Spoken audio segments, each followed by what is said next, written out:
Let's get right into it. Andy is the real villain of The Devil Wears Prada 1. Hear me out before you come for me. It's not Miranda, it's not Emily, it's not Nate, it's not her friends. The real villain of the movie is the friction that happens in relationships when you're going through a period of growth and personal evolution, especially when you have your head stuck in the sand and you're refusing to acknowledge it.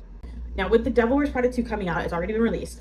I haven't seen it yet. In preparation for seeing it, I rewatched the first one. And that is when I had this massive download that I had to share because it perfectly aligns with one of the main pillars of my brand, personal evolution. Now, I used to be one of those people who was totally convinced that Nate, Andy's boyfriend, and her friends were the villains in The Devil Wears Prada. They couldn't handle that she was evolving and becoming this like bad bitch in the corporate fashion world, and they were just trying to drag her down like the crabs in the bucket analogy. But then I got to this scene where Andy and Nate are having the argument outside the art studio right before she goes to Paris. Insert imagination here because I'm still working on my video editing skills, so you're gonna have to see it in your head. But Andy's giving Nate the same lines that she's been saying this whole movie. Oh, I didn't have a choice, like I didn't have a choice. And Nate calls her out on it. He's like, oh yeah, you didn't have a choice. That's your excuse for everything these days. That like this was forced on you. And that was when it clicked for me.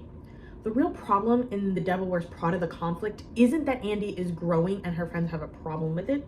It's that she refuses to take responsibility for the change. It is totally natural to reach points in your life where you start to grow, evolve, and change, whether it's from a major life event or leveling up in your career. And it is equally natural for the relationships around you to start feeling friction or resistance. We are creatures of habit. When things change, people usually don't react positively at first. And that's what's happening in Andy's life. She's evolving a little faster than her friends and her boyfriend, and it's creating sparks. Now, do her friends act childish? Yeah, playing hot potato with her phone while her boss is calling is really stupid. I'd be pissed too. But is she growing apart from Nate, and is he struggling with it? Yes, and that is actually supernatural. This happens to all of us. There comes a point where your growth causes friction, and the people around you will either adjust and evolve with you, or the change is too much and they fall away. You have to decide what's more important, your evolution and the growth that you're going through, or keeping these people happy and comfortable and in your life. And sometimes you can't keep both. Andy's problem is that she refuses to acknowledge that she's making a choice, that she is making a choice. She's playing the victim. She's acting like this is happening to her. She lives in this fantasy world where she thinks she can just put in her 1 year, quit, and things will magically snap back to the way they were before. But we all know that's not how life works. So let's look at the climax of the movie. They're in Paris. Andy and Miranda are in the car, and when they arrive, Andy walks away. Side note, I have a really big problem with the ending of this movie, and we'll get into my hot take later because for me, the ending of this movie just goes completely off the rails, but we'll come back to that. So most people interpret this walking away moment as Andy deciding fashion is superficial and saying, I'm better than this. But the real victory, the real climax of the movie is Andy finally taking responsibility for the fact that she has changed. And you see this light bulb moment when they're discussing Miranda cheating Nigel, Stanley Tucci's character, out of his new role that he was super excited about with whatever the fashion person's name is. But Andy says, I could never do what you did to Nigel. And Miranda hits her with the hard truth. You already did to Emily.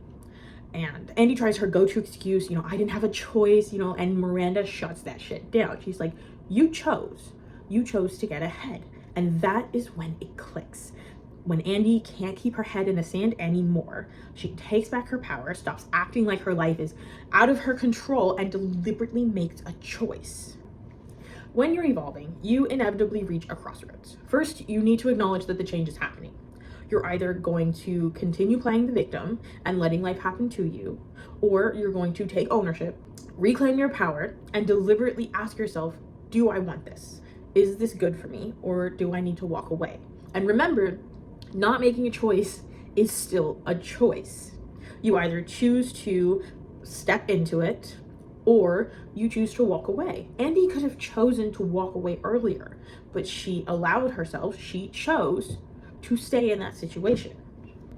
If you're ready to stop letting life just happen to you, you need to check out my Find Your North Star workbook in the description.